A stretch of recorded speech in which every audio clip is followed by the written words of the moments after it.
नमस्कार दोस्तों, स्वागत है आपका हमारे चैनल में। आज आपके समझ मोचदा एकादशी और गीता जयंती का महत्व आपके समझ प्रस्तुत कर रही हूँ। मार्गशीर्ष शुक्ल पक्ष की एकादशी का विशेष धार्मिक महत्व है। इस दिन पंचांग भेद होने के कारण सही डेट को लेकर संशय बना है। एकादशी का व्रत किस दिन रखा जाए, जानते हैं?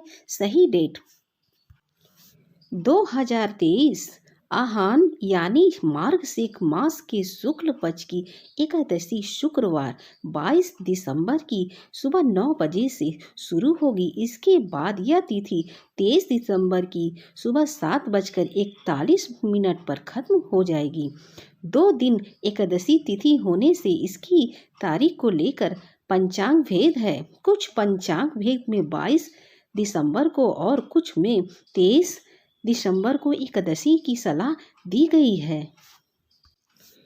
23 दिसंबर को सूर्यास्त से समय एकादशी तिथि रहेगी। इस वजह से 23 को यह व्रत रखना ज़्यादा शुभ रहेगा। शास्त्रों की मान्यता है कि सूर्यास्त के समय जो तिथि रहती है वही पूरे दिन मान्य होती है। इसके अलावा अपने अपने क्षेत्र के विद्वान और पंचांग द्वारा बताई गई तिथि पर ही वे व्रत किया जा सकता है। इसी तिथि पर गीता जयंती भी मनाई जा रही है।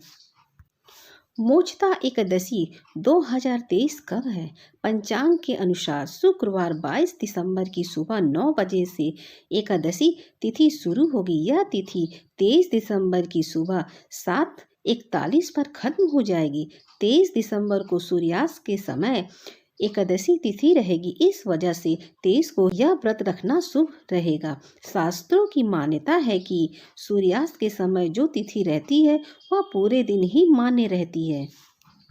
आइए जानते हैं कि मोचदा एकादशी व्रत क्यों है विशेष। इस एकादशी के व्रत उपवास और धर्म कर्म से व्रत करने वाले पितरों को मोक्ष मिलता है। व्रत करने वाले व्यक्ति को भगवान विष्णु की कृपा से सफलता और सुख शांति मिलती है। शास्त्रों के मुताबिक श्री कृष्ण युधिष्ठिर को साल भर की सभी एकादशियों के बारे में बताते थे। मोचदा एकादशी पर गीता का पाठ करना चाहिए। अगर पूरी गीता का पाठ ना कर पाए तो गीता के कुछ अध्याय का पाठ कर सकते हैं। किसी भी गौशाला में गायों की देखभाल के लिए धन का दान करें। गायों को हरी घास खिलाएं। इस दिन किसी मंदिर में गीता ग्रंथ का दान भी कर सकते हैं। गीता जयंती पर गीता पूजा की विधि।